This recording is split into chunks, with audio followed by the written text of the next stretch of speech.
अस्सलामुअलैकुम। एक अलग तरह की वीडियो के साथ फिर मैं आपके रूबरू हूँ।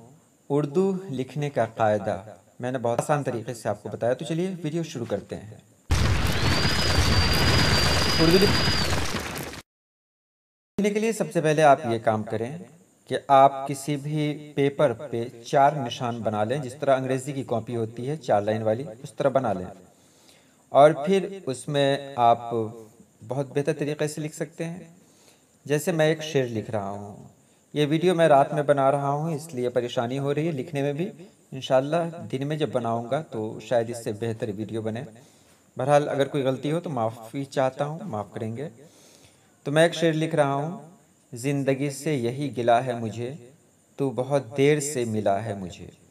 तो आप ये देख रहे हैं, ज़िंदगी जो मैंने लिखा तो जे नून दाल ये मैंने बीच में लिखा है, और से को भी मैंने बीच में लिखा है। यही का हे है तो उसको बीच में लिखा है। गिला को देखिए मैंने क्या लिखा है ये मैंने बीच में लिखा। मुझे का झे मैंने बीच में लिखा।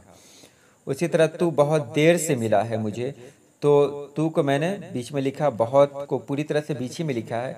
देर का सिर्फ रे मैंने बाहर कर दिया है, से को पूरी तरह से बीच में ही लिखा है। मिला है मुझे, देखिए शेर में थोड़ा प्रॉब्लम होता है कि दोनों ऊपर और नीचे दोनों बराबर होनी चाहिए, इसलिए है को छोटा करना पड़ा मुझे।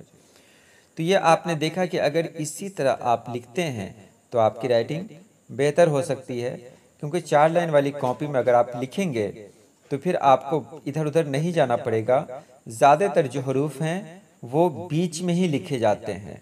कुछ हरूफ हैं जो ऊपर जाते हैं, और रे ही एक ऐसा हर्फ है जो नीचे आता है, वो भी अगर किसी से जुड़े तब। रे और मीम किसी से जुड़ता है तो नीचे आता है, तो रे और मीम के अलावा कोई भी हर्फ नीचे नहीं आता है, यानी तीसरे लाइन में नहीं आता है। जो आता है बीच में आता है या फिर ऊपर जाता है। जैसे अलिफ को ऊपर से लिखेंगे, मीम को ऊपर से लिखेंगे अगर अलग है तो। और गिला का आपने देखा कि किस तरह मैंने लिखा।